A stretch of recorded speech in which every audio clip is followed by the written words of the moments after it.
Hello student, this is chapter first of civics of 8th class, the Constitution of India.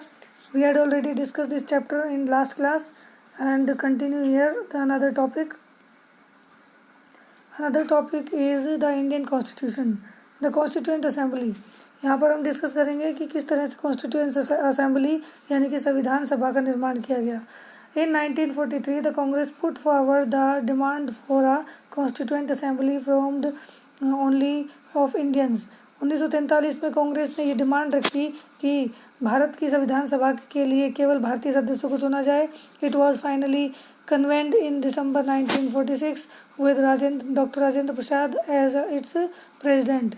Between December 1946 and November 1949, 300 members met regularly to draft the Constitution of India with the vision that free India should be democracy.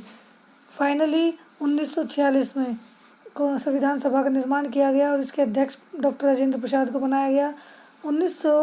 दिसंबर 1946 से नवंबर 1949 तक 300 members regularly मिले, उनकी meeting हुई और उन्होंने एक स्वतंत्र भारत के लिए संविधान बनाने का बीड़ा उठाया.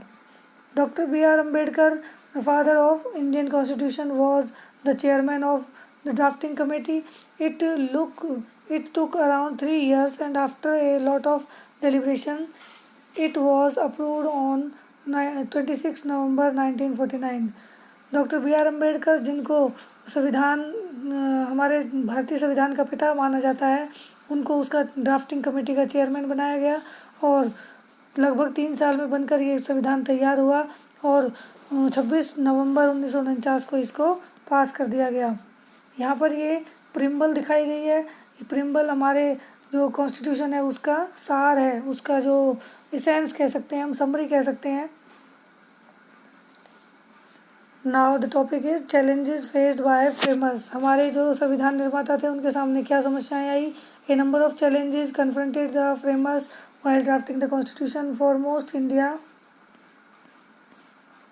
was a country made up of diverse communities that spoke many languages, pursued different religions, and practiced distinct customs and traditions. Moreover, when the constitution was being drafted, the country was going through a considerable political unrest. Partition was inevitable, and many princely states were uncertain about their future. Lastly, socio-economic situation of the majority of the population was miserable. उस समय हमारे संविधान निर्माताओं के सामने बहुत सारी समस्याएं आई, क्योंकि ये समस्याएं कैसी थी कि भारत की जो पॉपुलेशन थी, जो जनसंख्या थी, वो अलग अलग क्षेत्रों से बिलोंग करने वाली थी, अलग अलग भाषाएं बोलने वाले लोग थे. इतने सारे लोगों के लिए एक जैसा कॉन्स्टिट्यूशन बनाना बहुत ही मुश्किल काम था, क्योंकि सभी के रीति रिवाज, भाषा, क्षेत्र और जो रहन सहन था वो बिल्कुल अलग थलग था. एक दूसरे से कहीं भी मेल नहीं खाते थे. फिर भी उन सबको एक जगह पर बांध कर रखना ज़रूरी था. इसके लिए उन्हें इस तरह की समस्याएं सामना करना पड़ा. उसके अलावा उस समय भारत जो है राजनीतिक अनरेस्ट के दौरान था, यानी कि भारत में राजनीतिक अराजकता फैली हुई थी. किसी तरह की शांति व्यवस्था नहीं बनी हुई थी. उसी समय पर पार्टीशन हुआ था और चारों तरफ मारकाट मची हुई थी. कुछ जो प्रिंसली स्टेट्स थे, जो राजाओं के राज्य थे, जैसे हैदराबाद, कश्मीर जैसे क्षेत्र थे, वो भारत में मिलने के लिए तैयार नहीं थे. जिसके कारण भी, क्योंकि हैदराबाद बिल्कुल भारत के बीचों बीच पड़ता है और कश्मीर भी भारत का ही हिस्सा है अभी तो, लेकिन उस समय उसके राजाओं ने मना कर दिया था भारत में मिलने के लिए. उसके अलावा भारत की जो जनसंख्या थी या हमारी पॉपुलेशन जो थी, वो ज़्यादातर पॉपुलेशन गरीबी के दौर में थी. किसी के पास इतने ज़्यादा रिसोर्सेज नहीं थे. Nevertheless, the framers drafted a constitution that emphasized people's role in formation of the government, eliminating poverty by undertaking socio-economic reforms and maintaining unity along with preserving diversity.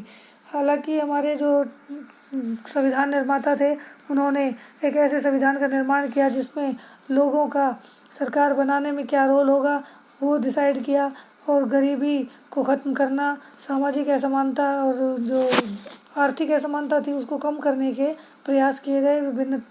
इन विभिन्न जो समस्याएं थी इनका समाधान ढूंढने का प्रयास उन्होंने किया। Next topic is features of the Indian constitution. हमारे संविधान की कुछ मुख्य विशेषताएं हैं जो वहाँ पर डिस्कस करेंगे। The constitution came into effect on 26 January 1950. It is perhaps the longest and the most exhaustive constitution in the world. Since its adoption, the country has undergone major changes in political, social, economic arena. Accordingly, changes were made from time to time in the constitution by making amendments to the existing laws.